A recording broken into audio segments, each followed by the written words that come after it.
Hit TV YouTube channels లో మీ వ్యాపార ప్రకటనలకు మరియు ప్రమోషనల్ ఇంటర్వ్యూస్ కోసం వెంటనే సంప్రదించండి. మేడం రమ్య గారు, అందరికీ నమస్కారం. నేనండి మీ శ్రీవాణి. హిట్ టీవీలో ప్రసారం అవుతున్నటువంటి ఇది కథ కాదు జీవితం కార్యక్రమానికి మీరు చూపించేటటువంటి ఆధారాభిమానాలకి మేము ఎప్పుడు కృతజ్ఞులై ఉంటాం. ఇది కథ కాదు జీవితంతో పాటు మీకు నచ్చినటువంటి కాంటెంట్ ని యూట్యూబ్ కంటే 1 వీక్ ముందుగా చూడాలి అంటే మీరు హిట్ టీవీ యాప్ లో చూడొచ్చు. దానికి మీరు చేయాల్సిందల్లా ప్లే స్టోర్ లేదా యాప్ స్టోర్ లోకి వెళ్ళి డౌన్లోడ్ చేసుకోవడమే, అది కూడా ఫ్రీగా. మేడం, ఈ ఎపిసోడ్లో మనం వైఫ్ క్యారెక్టర్ గురించి మాట్లాడాలంటే తనకి ఎవరు రిప్రజెంటేటివ్ అవసరం. తన వరకు తనకు వచ్చే ప్రాబ్లమ్స్ని తను ఫైట్ చేసుకోగలదు. ఆవిడ గురించి నేను తర్వాత మాట్లాడతా. ఈవిడ గురించి మాట్లాడాలంటే సోనీ గురించి. సోనీ గారు, మీకు ఒక చిన్న స్టోరీ చెప్తా. మీరు ఆల్రెడీ కౌన్సిలర్, అందరికీ హెల్ప్ చేయడానికి ముందు ఉంటారు. ఒక ఫారెస్ట్లో మధ్యలో నుంచున్నారు. అక్కడ ఒక 2 బోర్డ్స్ పెట్టారు. ఒక బోర్డు దారి ఏం చూపిస్తుందంటే విలేజ్లోకి ప్రాపర్గా వెళ్ళడానికి సేఫ్ రోడ్డు. ఇంకొకటి డేంజర్ టు గో బోర్డు పెట్టారు. డేంజర్, అక్కడికి వెళ్తే నువ్వు ఊబిలోకి వెళ్తావు. ఆ ఊబిలోకి వెళ్ళే దారిలో అతను ఏదో నుంచొని ఉన్నాడు. నువ్వు అతన్ని కాపాడడానికి ట్రై చేసావు, అంతేగా నువ్వు చెప్తున్న స్టోరీ. నువ్వు అక్కడ నుంచున్నప్పుడు అతనికి ఏం చెప్తావో చెప్పు. అతనికి దారి తెలియలా, ఇంగ్లీష్ రాదు. 2 నోటీస్ బోర్డులోనే నీకు ఇంగ్లీష్ వచ్చు, అన్నీ తెలుసు. అతను విలేజ్లోకి వెళ్ళాలనుకుంటున్నాడు, కానీ ఊబి రోడ్లో నుంచున్నాడు. ఏం చెప్తావో చెప్పు. చెప్పాలి ఫాస్ట్గా. విలేజ్ రూటే చెప్తావు, కానీ అతను అటు వెళ్తున్నాడు. ఎంతవరకు చెప్తావు? ఊబి వైపు వెళ్తుంటే ఎంతవరకు చెప్తావు? నువ్వు మంచిదానివి, అతనితో ట్రావెల్ చేసావు. ఎందుకంటే అతను వినట్లా, అతను ఊబి వైపే వెళ్ళిపోతున్నాడు. చెప్తున్నా నిన్ను నమ్మట్లా. వెళ్తున్నాడు. నువ్వు ఎక్కడి దాకా వెళ్ళాలి చెప్పమ్మా, పెద్ద కౌన్సిలరుగా చెప్పు. అతను వినే వరకు చెప్పాలి. తనతో పాటు వెళ్ళలేం కదా మేడం. ఎంత దూరం వెళ్ళలేవు? కొంచెం దూరం అయితే చూపించగలుగుతాం. వెళ్తావు, ఊబి దాకా వెళ్ళిపోతున్నాడు. నువ్వు కౌన్సిలింగ్ ఇవ్వడానికి అవతారం ఎత్తావు. ఎత్తినప్పుడు సగం దూరం వెళ్తావు కూడా, మంచిదానివి కదా. వెళ్ళావు, అయినా అతను మాట వినట్లా. అప్పుడు నువ్వేం చేయాలి? వాడి కర్మకు వాడిని వదిలేసి నువ్వు ఊబిలోకి వెళ్ళకూడదు కదా. వదలలేదు మేడం, అక్కడే. అరే బాయ్, మీ ఇద్దరు ఊబిలోకి దిగారు. నీకు చదువు వచ్చు, ఎటు వెళ్ళాలో నోటీస్ బోర్డులు పెడితే నోటీస్ బోర్డులు 2 పడేశారు. అక్కడ గవర్నమెంట్ పెట్టిన లా అండ్ ఆర్డర్ను పడేశారు, చట్టాలను అవతల పడేశారు. ఊబి రోడ్లోకి వెళ్తున్నాడు ఒక వ్యక్తి, కాపాడడానికి ట్రై చేసావు. కౌన్సిలింగ్ ఇందా నుంచి సార్ మొత్తుకునేది అదే, కౌన్సిలింగ్ ఇవ్వడానికి ట్రై చేసావు. అరే బాబు, ఇది ఊబి వెళ్ళే రోడ్డు, ఇలా వెళ్ళు విలేజ్లోకి, అంటే నీ కాపురానికి జాగ్రత్తగా వెళ్ళు అని.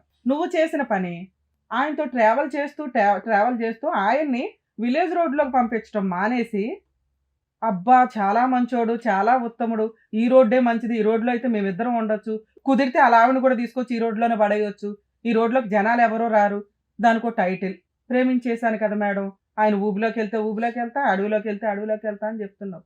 అర్థమైందా?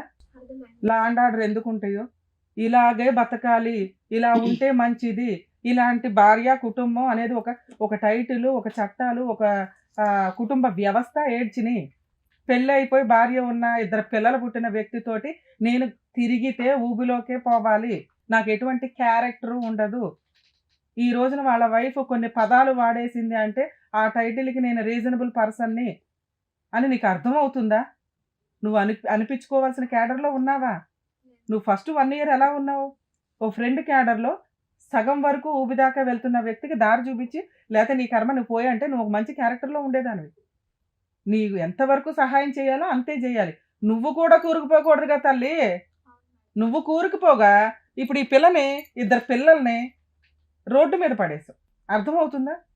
అది నీ పొజిషన్. నువ్వు ఊబిలోకే వెళ్తావో, ఊరేసుకుంటావో, ఎవరికి కావాలి, ఇంకొకళ్ళ జీవితాన్ని నాశనం చేయకూడదు కదా. మీరు చేసిన పని దానికి నువ్వు ఎంత సున్నితంగా చెప్తున్నావంటే, నువ్వే కదా నాన్న, చాలామంది మరి ఆప్షన్స్ లేకపోతే దొరికినోడే ఉత్తముడు అనుకుంటారా? ఆవిడకి ఆ లవ్వే నచ్చింది. ఆవిడ ఉందిగా ఆల్రెడీ, ఒక ఖర్చు వేసేసి ఫస్ట్ విత్ లైసెన్స్ తోటి. నీకెక్కడ లైసెన్స్ వస్తుంది? వాళ్ళిద్దరిని కట్ చేసి నువ్వు లైసెన్స్ తెచ్చుకోవాలి. అప్పుడు అది పాపమేగా. వాళ్ళిద్దరు మళ్ళీ నీకు పరిచయం అయ్యేసరికి వాళ్ళిద్దరు విడిపోయి ఉంటే నీకు సంబంధంలే. నువ్వు ఎంటర్ అయ్యి అమ్మా ఆల్రెడీ మాట్లాడేవి ఇందాక, సిగ్గులేకుండా బోర్డు అనిపించుకున్నావు, నేను అనలేను ఆ పదాలు. అర్థమవుతుందిగా. వాళ్ళిద్దరూ ముందే విడిపోయి ఉండి నీకు ఆయనలో ఉత్తమతత్వం కనిపిస్తే మీరిద్దరు పెళ్ళే చేసుకుంటారు, ఊరెగుతారో మీ ఇష్టం. కానీ భార్య ఉంది, వాళ్ళిద్దరూ లవ్ చేసుకుంటున్నారు. ఆయన ఒక మాట అనేశారు, ఆవిడ ఫీలింగ్స్ నాకు ముందే తెలిసి గిఫ్ట్లు ఇస్తానండి, గోంగూర ఇస్తానండి, జీలకర్ర ఇస్తానండి అని చెప్తున్నాడు ఆయన. అవునండి, మా ఆయన గొప్పోడు అండి, అందుకే నమ్మేశాను అంది. ఇప్పుడు మీరు ఇంకొక విషయానికి ఎగ్జాంపుల్, చాలా మంది భర్తలో భార్యలో మా చెల్లెని తీసుకొస్తారు, మా ఫ్రెండ్ అని తీసుకొస్తారు. అలా కొంపలోకి తెచ్చుకోవడం వల్ల అమ్మ ఎవ్వరు వచ్చినా నమ్మే పొజిషన్లో ఈరోజు సమాజ పరిస్థితులు లేవు. ఆ అమ్మాయి ఎంతవరకు అంతవరకే. నిజంగా మీ హస్బెండ్ తీసుకొచ్చిన వ్యక్తిని హాస్టల్లో పెట్టండి అనాలి కానీ, నీ పనికి హెల్ప్ చేస్తుంది కదా, చక్కగా ఉంది కదా అని చెప్పి అడ్జస్ట్ అయితే మీ ఆయన లవ్ ఉత్తమంగా నీ మీద పెరగలేదు. ఆయన సక్సెస్ అయిపోయాడు. ఏది ఒక అక్రమ సంబంధాన్ని ఇంట్లోకి తీసుకురావడానికి. మా ఫ్రెండ్ అని ఇంటికి తీసుకొచ్చినా మీ ఆయన గోకుతాడు. సో ఫ్రెండ్స్ని తీసుకొచ్చినా ఎంతవరకు అంతవరకు ఉంచి గౌరవంగా వాళ్ళ ముందు మీ పరువు పోకుండా, వాళ్ళ క్యారెక్టర్లు పడిపోకుండా వాళ్ళని కాపాడి బయటికి పంపించాలి. మీరు చేసే పని ఏంటంటే మా ఫ్రెండే కదా ఉంటుంది ఇంట్లో. మీ ఆయన చేసే హెరాస్మెంట్లో వాళ్ళు చెప్పుకోరుగా నీకు, మీ ఇద్దరి మధ్య సిచ్చు పెట్టరుగా. అలాగే అమ్మాయిని తీసుకొచ్చినప్పుడు నువ్వు ఎంత జాగ్రత్తగా ఉండాలి. అవసరమా? మీ ఇద్దరు ప్రైవసీ ఉంటుంది, మీ ఇద్దరికి ఒక ఇది ఉంటుంది, మీ నలుగురు బతకడమే ఎక్కువ. మీ ఆయన ఇంకో మాట అన్నాడు, నాకు వచ్చే శాలరీ ఎంత, నీకు ఇచ్చే గిఫ్ట్లు ఎంత అని. నీ బ్రెయిన్ ఏమైంది? ఎంత తెలివిగా మాట్లాడుతున్నావు, ఎక్కడి నుంచి తీసుకొస్తున్నాడు, ఇంత ఇన్కమ్ ఎక్కడి నుంచి వస్తుందని. ఆ పిల్ల మొత్తం శాలరీ తీసుకొచ్చి అడిగిస్తుంటే అటు తీసుకొస్తున్నాడు అటు ఇంటికి. అర్థమవుతుందా ఇప్పుడు? మీరు ఏదైతే బాగుంది అనుకున్నారో, ఇంత బాగుండడానికి మన పరిస్థితులు నిజంగా అనుకూలమా కాదా? అనుకూలం కాదా అనగానే నీకు డౌట్ వచ్చేయాలా, ఎక్కడి నుంచి వస్తుంది ఇంత ఇన్కమ్, ఎక్కడి నుంచి తీసుకొస్తున్నాడు ఇవన్నీ. ఈ రోజు నీ గొయ్యి నువ్వు తవ్వుకోవడానికి నువ్వు డోర్స్ ఓపెన్ చేసావు. 2 గుణపాలు తీసుకొచ్చి ఇంట్లో కాస్త సెంటర్లో గొయ్యి తవ్వండి అని. ఇప్పుడు చించుకొని ఏం ఉపయోగం?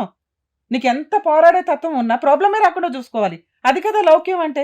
నీ లౌక్యం, నీ తెలివితేటలు, నీ కాపురంలో ప్రాబ్లమ్స్ రాకుండా ఆపాలి కానీ ప్రాబ్లమ్స్ వచ్చినాక పోరాడడానికి కాదు నాన్న. అయినా ఆవిడ శాలరీ ఇతనికి ఇస్తుందంట. ఆల్రెడీ ఆవిడ డ్యూటీ చేసి మా ఇంట్లో కదా మేడం ఉంటుంది. ఇతను అదే 2 months అమ్మా, లాస్ట్ 2 months. ఆ పిల్ల కూడా చెప్తుంది కదా, మొత్తం ఆయన అసలు ఆవిడ సర్వస్వం ఆయనే అన్నట్టు మాట్లాడుతుంది ఆవిడ.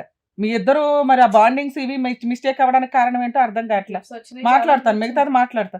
రమేష్ సార్ ఇందా నుంచి మిమ్మల్ని ఒక క్వశ్చన్ అడుగుతున్నారు, మీ వైఫ్ మీకు ఎందుకు అని. బాగా ఇష్టం, వైఫ్ ఫీలింగ్స్ ముందే అర్థమైపోతాయి నీకు. ఆవిడ వీడియోలు చూస్తుందనే నీ ఎలిగేషను నువ్వు ప్రూవ్ చేసుకోలేకపోయావు. రెండోది, ఆ టాపిక్ ఆవిడ కూడా చెప్పలే. ఆ అమ్మాయి సరిగ్గా చూసుకోవట్లేదని బాధపడుతూ ఉండేవాడన్న అందుకే తప్ప, వీడియోలు చూస్తుందండి కాబట్టి నేను దగ్గర తీసుకున్నానండి, ఆయన ఆలోచన విధానం బాగుందండి అని ఆవిడ చెప్పట్లే. ప్రాబ్లమ్స్ ఆవిడ సరిగ్గా ఉండదంట అండి. ఇదే అంటే నువ్వు ఆవిడ దగ్గర కూడా ఓపెన్ అప్ అవ్వాలా. ఒకటి, వీడియోలు చూస్తే తప్పేంటమ్మా, మీ ఇద్దరు కలిపి చూసి ఎంజాయ్ చేయాల్సిన వీడియోస్ అవి. ఆ అమ్మాయి ఒక్కటే చూస్తుందంటే నీ దగ్గర ప్రైవసీ అన్నా ఉండకపోవాలి, లేదా నువ్వు ఆ అమ్మాయితో మాట్లాడేయాలి. మీ ఇద్దరికి అంత బాండింగ్ అయితే ఉందిగా. ఎక్కడెక్కడో ఊళ్ళో అమ్మాయిని మోసం చేసేసి తెచ్చిన డబ్బులు భార్యకి ఇస్తున్నావు, గిఫ్ట్లు కొంటున్నావు. ఆ అమ్మాయి మనసులోకి వెళ్ళి ఏం చేస్తే బెటర్ ఏంటి అని అడిగేంత స్వేచ్ఛ నీకు లేదా? ఉందా లేదా? ఉంది కదా. సరే, ఆ అమ్మాయి మంచి అమ్మాయి, నీకేదో ఫ్రెండ్గా ఒక 1 year హెల్ప్ చేసింది. ఆ అమ్మాయి నువ్వు ఇంకెంత గౌరవంగా చూడాలి. ఆ అమ్మాయి నన్ను అట్రాక్ట్ అవుతుంది, దీనివల్ల నా సంసారం నాశనం అవుద్ది, నా 2 పిల్లలు రోడ్డు మీద పడతారని నీకు జ్ఞానం లేదా? ఇద్దరిని ఉంచుకుంటానంటావు, ఏ రకంగా భయ్యా? కుదురుతుందా అట్లా? పలు ఈ అమ్మాయిని వదిలేరా బాబా అంటే వదలవు. వదిలే అమ్మాయిని వదిలే. అమ్మాయి కాళ్ళ మీద అమ్మాయి పాల బతకగలదు. ఆవిడే ఊబులు ఎత్తుకుని తిరిగే రకం.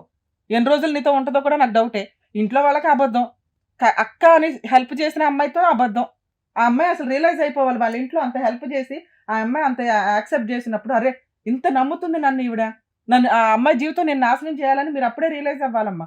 ఆ రోజు నువ్వు ఇంట్లో నుంచి వెళ్ళిపోయినా బాగుండేది. నాకు ఇప్పటికే ఆయన కావాలంటే అంటావేడు, తింగర్ దానివి. ఏం చేసుకుంటావు? సొంత 8 years నుంచి లవ్ చేసి ఫీలింగ్స్ తెలిసిన భార్యకే దికాణం లేదు. నిన్న మొన్న వచ్చిన నువ్వెంతమ్మా? నిన్ను వదిలేసి ఇంకొక అమ్మాయిని ఉద్ధరిస్తాడు వెళ్ళి.